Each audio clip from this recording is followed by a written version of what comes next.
Match pour le titre féminin de SmackDown. La championne Asuka défendait contre l'ancienne championne Becky Lynch. J'avais pronostiqué une victoire d'Asuka. Elle a gagné en faisant taper Becky Lynch, sa mère. Elle a fait taper Becky Lynch. C'est fort ça quand même.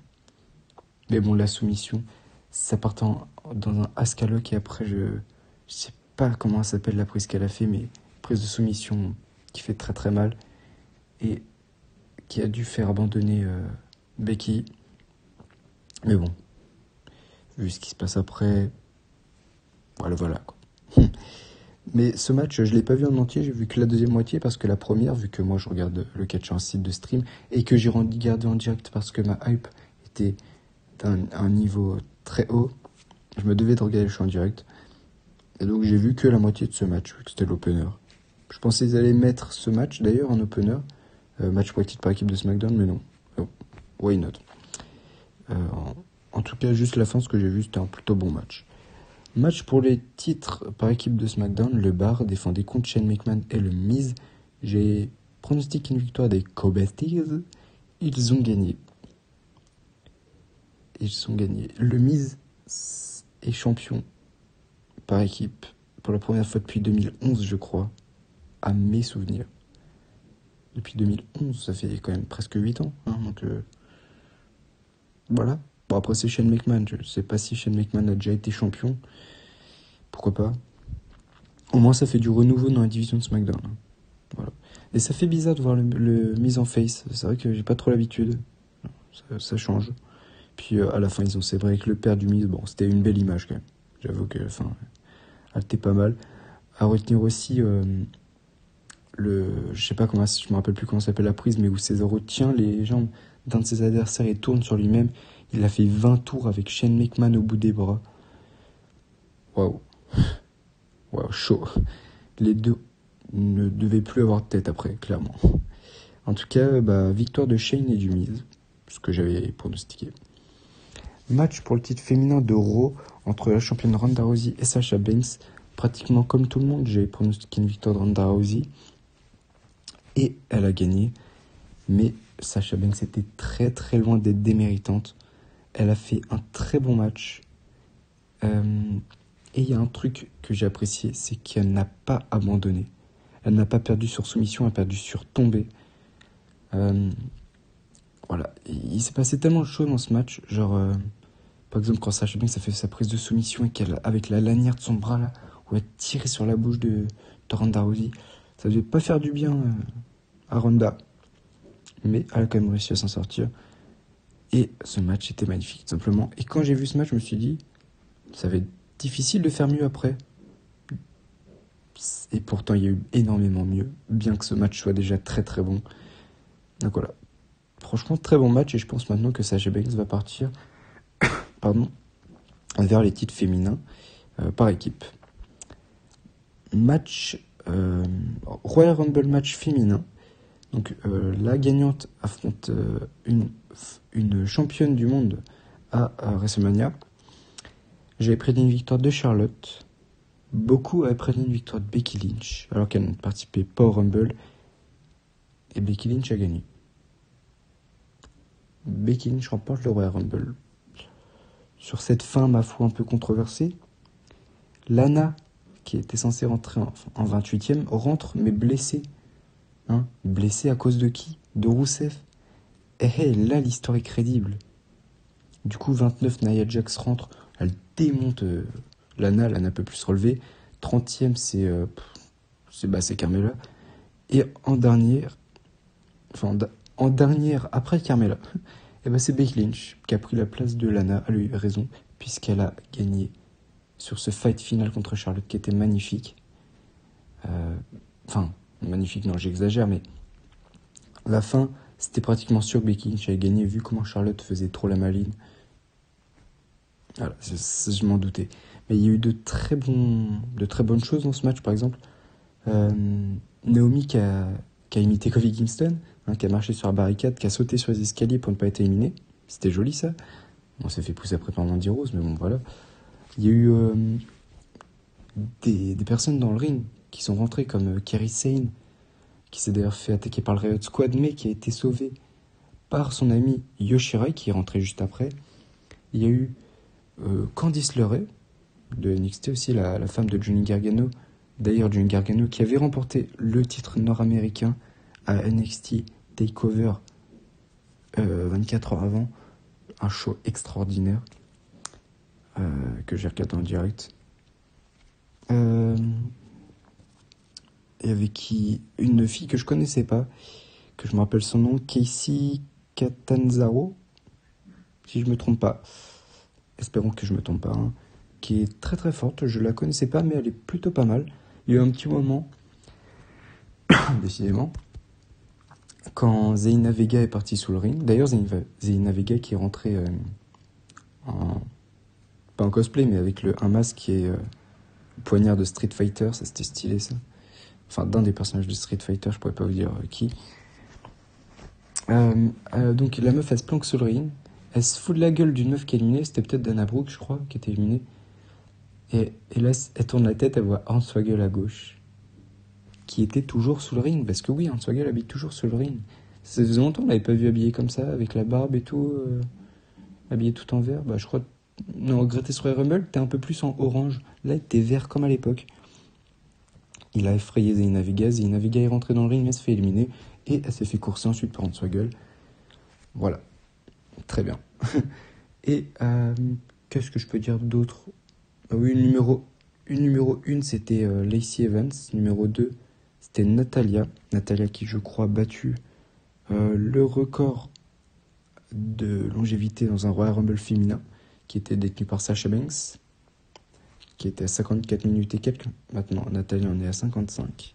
Par contre, la luminosité me pète un peu les yeux. Voilà. Donc voilà, je crois que j'ai pas grand-chose à rajouter. Il y a eu la première catcheuse chinoise à rentrer dans un ring de la WWE. Merde, comment ça s'appelle déjà? Charlie. Voilà, c'était Charlie. En fait, j'avais dit 39 tout à l'heure, mais non, c'était peut-être pas 39. Ce que je voulais dire, c'était peut-être 49 à mon avis, plutôt. Voilà, c'était sûrement 49, sinon c'est un peu rapide. Voilà, sinon victoire de Becky Lynch qui ira tout droit à WrestleMania, j'imagine, pour affronter Ronda Rousey. Et j'espère que je peux ce match, j'espère. Avec Charlotte, ce serait extraordinaire. Putain, le mal à la gorge. Match pour le titre de la WWE. Le nouveau Daniel Bryan, le champion, affronté AJ Styles.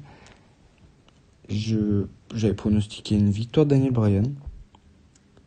Il a gagné, mais d'une façon... Le match était magnifique, hein. Il n'y avait rien à dire. C'était un très très bon match. Mais Rowan est intervenu. On ne sait pas ce qu'il fout là. Je sais plus si c'est Bryan ou Styles qui a voulu mettre un Enziguri à l'autre. Sauf qu'il a tapé dans l'arbitre. Dommage. Et là, Rowan a mis un chokeslam à Styles. Daniel Bryan n'avait plus qu'à ramper pour aller chercher... pour les comment dire, faire le tomber et puis remporter le match, tout simplement. Et Daniel Bryan est reparti avec Rowan. Ça fait bizarre, hein, ça fait très bizarre. Ça m'a fait penser à la Wyatt Family. Je me suis dit peut-être un retour de Bray Wyatt et Luke Harper, enfin un des deux du moins dans le Rumble. Même pas en rêve. Mais bon.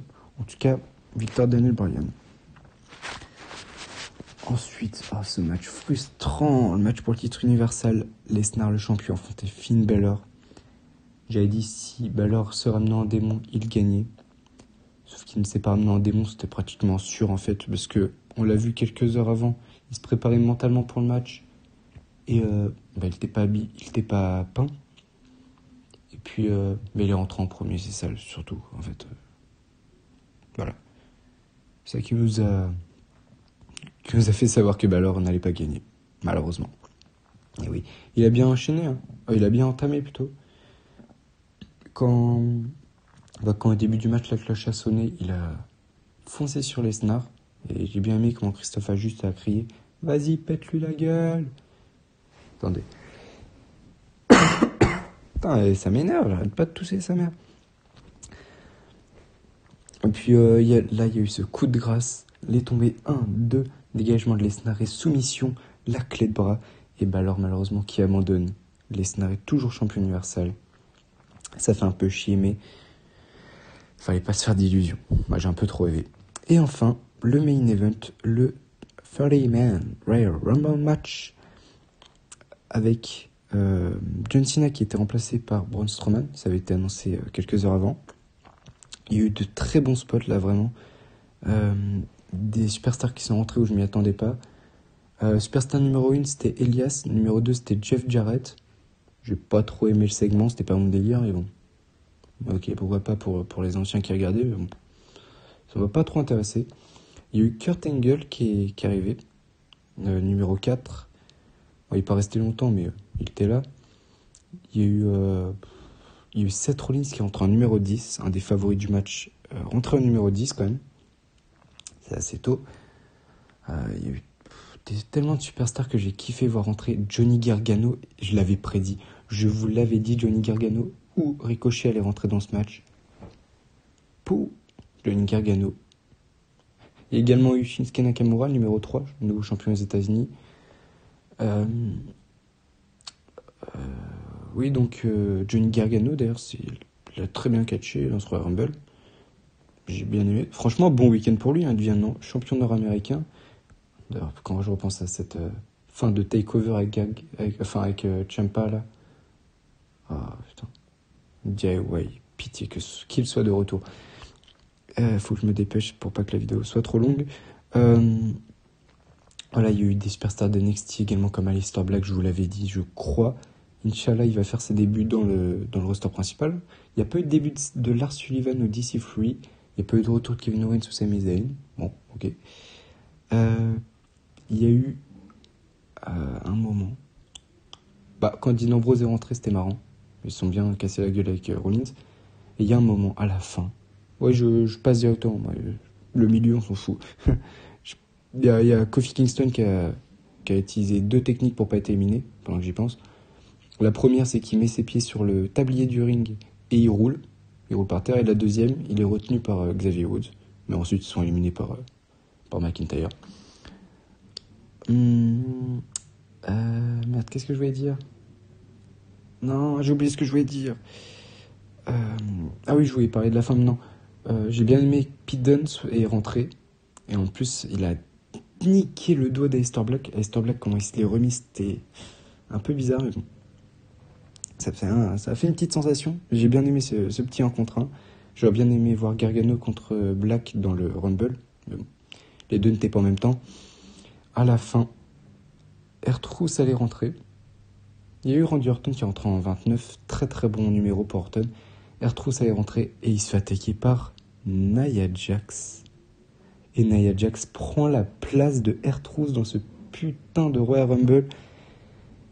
Et du coup, on se dit, les gars vont pas l'attaquer.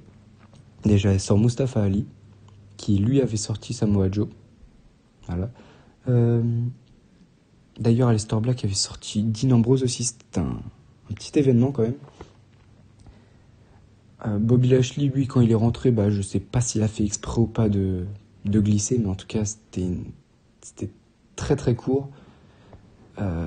Sa présence, tout comme Noé Rosé d'ailleurs, je crois qu'il a battu le record de ceinture Marella, c'est triste. Oui, à la fin, donc, Nia Jax qui élimine Mustafa Ali, Randy Orton qui la regarde avec un regard de psychopathe, il veut lui faire un RKO, il est contré, et là, super kick de Ziggler sur Nia Jax, 619 de Rey Mysterio, RKO de Randy Orton, tout ça sur Nia Jax, et c'est Rey Mysterio qui élimine finalement Nia Jax avec un petit tacle dans le vide. Et au final, bon, je vais pas le dire, je me rappelle plus, il restait qui ? Enfin, à la fin, il restait Andrade, Strowman qui était à l'extérieur, Seth Rollins qui avait été démonté sur la table des commentateurs à l'extérieur, et je sais plus si c'était Mysterio ou si c'était Randy Orton. Et puis les 2 derniers, Strowman contre Rollins. J'ai eu très très peur que ce soit Strowman qui reparte vainqueur, mais au final Rollins. Les 2 étaient derrière la 3e corde, le super kick, le stomp, et il élimine Strowman, et Seth Rollins ira à WrestleMania. Quelle belle histoire, Seth Rollins qui gagne un des seuls trucs qui lui manque dans sa carrière, c'est un Royal Rumble, et maintenant il lui manque que le titre universel, et il aura réussi tout ce qu'il peut, voilà, il aura tout gagné, à part les titres féminins et les titres par équipe de SmackDown, voilà. Mais sinon, ouais, ce mec a tout remporté, c'est incroyable. Et donc, j'espère que Balor deviendra champion universel d'ici là, qu'il y aura un affrontement entre les deux, ça serait bien quand même. La revanche de SummerSlam 2016. Bon, voilà, c'est sur ça que la vidéo va se terminer. J'espère qu'elle vous a plu. Si c'est le cas, laissez un like, commentez, abonnez-vous, c'est pas déjà fait. J'ai oublié de mentionner quelques trucs, comme par exemple ce geste de Sasha Banks envers Ronda Rousey à la fin, quand on lui a fait un 4, ce qui signifie les Force Women, ce qui laisse penser qu'il aura peut-être un Force Women de la MMA contre Force Women de la WWE. Ça serait exceptionnel au Survivor Series. On l'attend tous, ce match. On espère qu'il aura lieu, tout simplement. Bref, voilà, tout simplement, commentez, abonnez-vous, c'est pas déjà fait. Et puis, commentez, likez, commentez, abonnez-vous, c'est pas déjà fait, voilà, c'est mieux comme ça. Puis sinon, moi, je vous dis à la prochaine, normalement, pour Elimination Chamber, les prédictions. Bye.